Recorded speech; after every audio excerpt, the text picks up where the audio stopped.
नमस्कार शेतकरी बंधूंनो, कृषीधनी प्रगतशील शेतकरी यूट्यूब चॅनलमध्ये आपलं सहर्ष स्वागत। गव्हाविषयी आपला एकही व्हिडिओ नव्हता, त्यामुळं हा आपल्या शेतातील यावर्षीचा साधारणतः 7 दिवसापूर्वी आधी जमीन ओलून घेतली। पीक सोयाबीन होतं, त्याला 1-2 वखरणी केल्या। त्यानंतर मोकळ्या पाण्याने पूर्ण जमीन भिजवून घेतली आणि पेरणी केली। एकरी 40 किलो प्रमाणे गव्हाचं बी अजित 102 आणि एकरी 10-26-26 एक बॅग याप्रमाणे खताची मात्रा दिली। आणि जे बैल चलित पेरणी यंत्र त्याने ही पेरणी केलेली। नेमका गहू निघतोय, अंतरही छान ठेवलेले। मराठवाडा आणि बाकी याच्यात थोडं गव्हाचं जे पेरणी आहे ती थोडी वेगळी आहे। मराठवाड्यात म्हणजे भिजवण्यासाठी खूप मोठी सरी पाडली जाते आणि बाकी याच्यात अशा दांड सिस्टीममध्ये असतो, म्हणजे छोटे छोटे आणि त्यात गव्हाचा पेरा केला जातो। पण मराठवाड्यात हे क्षेत्र खूप मोठं असतं, तो फरक आहे। आता साधारणतः 8-9 दिवस झालेले आहेत। यानंतर आपण म्हणजे आणखी 13व्या दिवशी 21व्या दिवशी युरिया एकरी 1 बॅग प्रमाणे शिपून देऊ आणि मोकळे पाणी देऊ। आता आज एकदम छान दिसतोय गहू आणि यावर्षी थंडी पण छान आहे, त्यामुळे गहू असं वाटतं की छान येईल। तर काही शेतकऱ्यांनी विचारलं होतं की गव्हाच्या जाती कोणत्या, म्हणजे चांगल्या कोणत्या आहेत। तर त्यात कसं आहे शेतकरी बंधूंनो, आपल्याला गहू पीक करायचं कशासाठी? काही शेतकऱ्यांना उत्पन्नासाठी करायचं आहे, काही शेतकऱ्यांना खाण्यासाठी घरी किंवा खाणे प्लस उत्पन्न, किंवा काहींना निव्वळ खाण्यासाठी।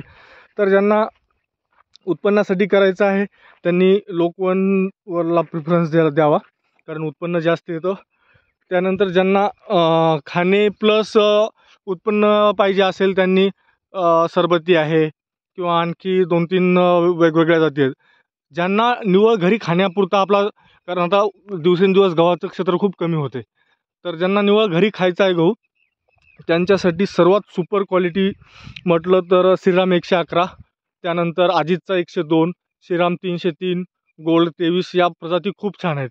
म्हणजे जर तुम्ही सकाळी चपाती केली तर ती संध्याकाळपर्यंत टिकून राहते मऊसूत, आणि चपातीला एक आकर्षक कलर पण असतो या जातीमध्ये। आता हा आपला अजित 102 आहे। बाकी म्हणजे लोकवनपेक्षा तुम्हाला उत्पन्न कमी भेटेल, पण घरी खायला चपाती एक नंबर, म्हणजे टिकवण क्षमता चांगली, पोळी मऊसूद लागते। ज्या शेतकऱ्यांना निव्वळ म्हणजे खाण्यापुरतं आपल्या घरीपुरतं करायचं तर त्यांनी माझ्या मते श्रीराम 111, अजित 102, श्रीराम 303 या व्हरायटींना जास्त प्रिफरन्स द्यावा। आता हे सरी टू सरी अंतर बघा एकदम, म्हणजे तो आता शेतकरी पण हुशार झालेले आहेत, त्यामुळं दाट पेरायला आता खूप हे व्हायला। कारण पहिलं कसं राहायचं, शेतकरी खूप दाट पेरायचे, म्हणजे काही शेतकरी 80-80, 90-90, 60-60 किलो एकरी शिपायचे। जास्त करून गहू शिपल्या जायचा, तर त्याचा दुरुपयोग असा, म्हणजे दुष्परिणाम असा व्हायचा की साधारणतः फेब्रुवारी-मार्चमध्ये अवकाळी वारे असतील किंवा अवकाळी पाऊस, गारपीट असेल, त्यावेळेस शिपलेला गहू तग धरायचा नाही आणि तो पूर्ण आडवा व्हायचा। आणि यदा कदाचित त्यात थोडा जरी पाऊस झाला तरी गव्हाची जी क्वालिटी आहे फायनल प्रोड्यूसची ती काळवंडायची, मग चपात्या करपलेल्या, म्हणजे काळवंडलेल्या। तर तुम्ही पेरण्याला प्रिफरन्स द्या।